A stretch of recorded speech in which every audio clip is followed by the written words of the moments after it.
Narito ang isang Christian meditation para makatulog. Simulan na natin. Humanap ka ng isang posisyon kung saan ka tunay na komportable. Pwedeng nakahiga ka na sa iyong kama o ang iyong ulo ay nakasandal sa malambot na unan o nakaupo sa isang silya. Ang iyong likod ay nakasuporta ng buo.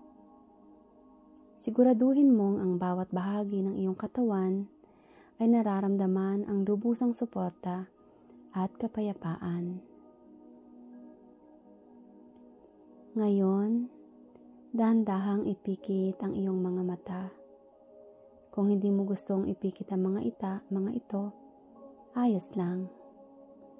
Hayaan mo lang lumambot ang iyong tingin at hayaan mong lumabo ang iyong paningin. Ang mahalaga ay ang pag-focus sa kasalukuyang sandali, ang pagbitaw sa lahat ng distractions. Huminga tayo ng malalim,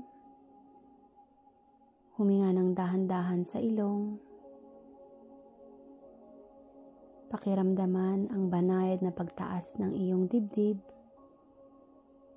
at tiyan habang napupuno ka ng hangin. Pigilan sandali ang iyong hininga. Pagkatapos ay dahan-dahang huminga palabas sa bibig. Bitawan ang anumang tensyon, anumang pagkabahala, anumang bigat na iyong nararamdaman. Hinga ng malalim. Huminga palabas.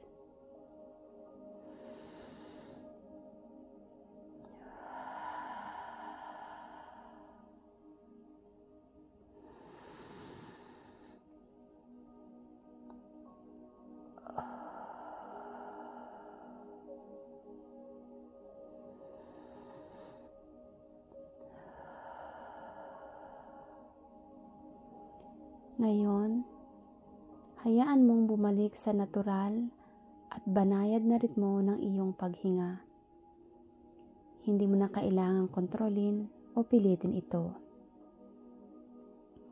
Obserbahan lang ang banayad na pagtaas at pagbaba ng iyong dibdib. Damhin ang matatag, nakakapagpagaan na ritmo ng iyong hininga. Ito ay isang regalo mula sa Diyos, isang paalala ng kanyang patuloy na pag-iingat. Habang nakahiga ka o nakaupo, damhin ang buong bigat ng iyong katawan. Pakiramdam mo kung paano sinusuportahan ka ng kama o ng silya. Hayaan mong gumana ang gravity. Hindi mo kailangang kumapit sa kahit ano. Bitawan mo ang lahat ng pagkabahala, lahat ng bigat, lahat ng pasani na dinadala mo sa araw na ito. Isipin ang banal na presensya ng Diyos ay kasama ngayon. Hindi ka nag-iisa. Ang kanyang walang hanggang pagmamahal ay nakapalibot sa iyo. Isipin na ang kanyang kapayapaan ay bumabalot sa iyo tulad ng isang mainit, malambot, at nakakapagpaalwang kumot. Nararamdaman mo ba ang init nito? Ito ay banayad. Ito ay nakakapagbigay katiyakan. Ito ay puno ng pagmamahal. Ngayon, hayaan nating isapuso ang ilang mga talata mula sa Biblia na nagbibigay kaginhawahan. Pwedeng ulitin mo ang mga ito sa iyong isipan o pakinggan lang ang mga salita habang lumulubog ka sa kapayapaan. Humiga akong payapa at natulog, sapagkat ikaw, o Panginoon, lamang ang nagpapanatili sa aking ligtas. Sa Salmo 4:8. Humiga akong payapa at natulog, sapagkat ikaw, o Panginoon, lamang ang nagpapanatili sa aking ligtas. Damhin ang mga salitang iyon na bumaba ng malalim sa iyong puso. Ang Diyos ang iyong tagapagtanggol. Siya ang nagpapanatili sa iyong ligtas. Ikaw ay ligtas at panatag sa kanyang mapagmahal na pangangalaga.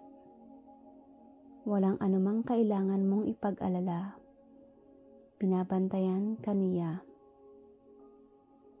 Humiga akong payapa at natulog, sapagkat ikaw, o Panginoon, lamang ang nagpapanatili sa aking ligtas.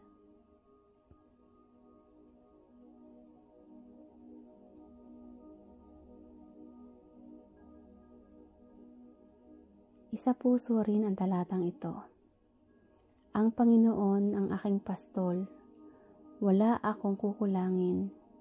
Pinapahiga niya ako sa sariwang pastulan. Inaakay niya ako sa tabi ng tubig na payapa.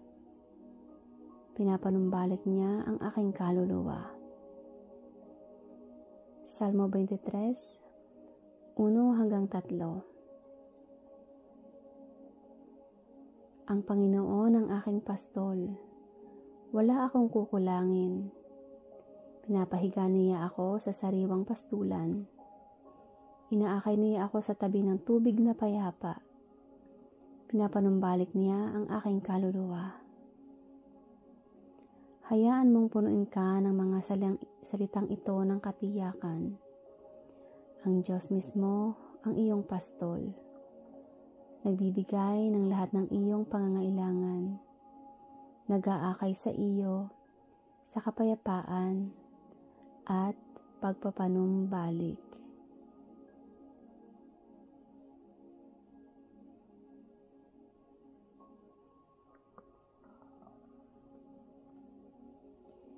At tandaan niyo itong Philippians 4:6. Huwag kayong mag-alala sa anumang bagay, kundi sa lahat ng bagay ay idalangin ninyo ang inyong mga kahilingan na may pasasalamat. Huwag kayong mag-alala sa anumang bagay, kundi sa lahat ng bagay ay ipanalangin ninyo ang inyong mga kahilingan ng may pasasalamat. Isuko ang lahat ng iyong alalahanin sa Diyos. Nagdarasal ka ngayon, binibitawan mo ang mga ito. Hindi mo na kailangang dalhin ang mga ito ngayong gabi. Ngayon, isipin ang isang lugar ng ganap na kapayapaan sa iyong isipan. Maaaring ito ay isang tahimik na dalampasigan kung saan naririnig mo ang banayad na paghampas ng alon, isang payapang kagubatan na puno ng sariwang hangin at katahimikan, o kahit isang simpleng tahimik na silid na puno ng init at ginhawa. Tingnan ang mga detalye sa iyong isip. Pakinggan ang maliliit na tunog. Damhin ang banayad na simoy ng hangin o ang nakakapagpaaluwang katahimikan. Ito ang iyong safe haven. Ito ang iyong safe haven kasama ang Diyos. Sa mapayapang lugar na ito, isipin na ibinigay mo ang lahat ng iyong mga alalahanin sa Diyos. Isa-isa. Ang mga task mo bukas, ang mga problema sa trabaho, ang mga worries sa pamilya, kahit ang mga hindi natapos na gawain, ang mga salitang hindi nasabi. Isuko mo silang lahat sa Kanya. Ibigay mo sa Kanya ang lahat ng stress, kaba at pagod. Hindi mo na kailangang dalhin ang mga ito ngayong gabi. Ang Diyos ay tapat. Aalagaan niya ang lahat. At habang binibitawan mo ang mga pasanin na ito, pakiramdam mo na nagiging mas magaan ang iyong katawan. Ang iyong mga kalamnan ay dahan-dahang nagpapahinga. Ang iyong isip ay nagiging tahimik. Pakiramdam mo na bumibigat ang iyong mga talukap ng mata. Ang iyong paghinga ay malalim, regular, at banayad. Ikaw ay unti-unting lumulubog, mas malalim at mas malalim, palapit sa isang ganap na mapayapang pagtulog. Ang kapayapaan ng Diyos ay lubusang bumabalot sa iyo. Tandaan, ikaw ay minamahal. Ikaw ay ligtas. Ikaw ay pinagpala. At ang Diyos ay kasama mo kahit sa iyong pagtulog. May mga anghel na nagbabantay.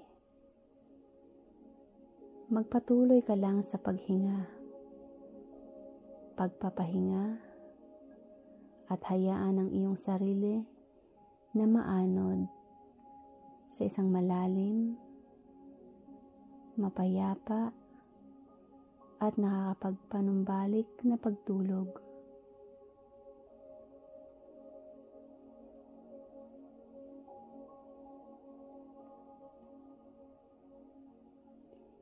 Naway magbigay ito sa iyo ng kapayapaan at isang malalim na pagtulog. Magandang gabi.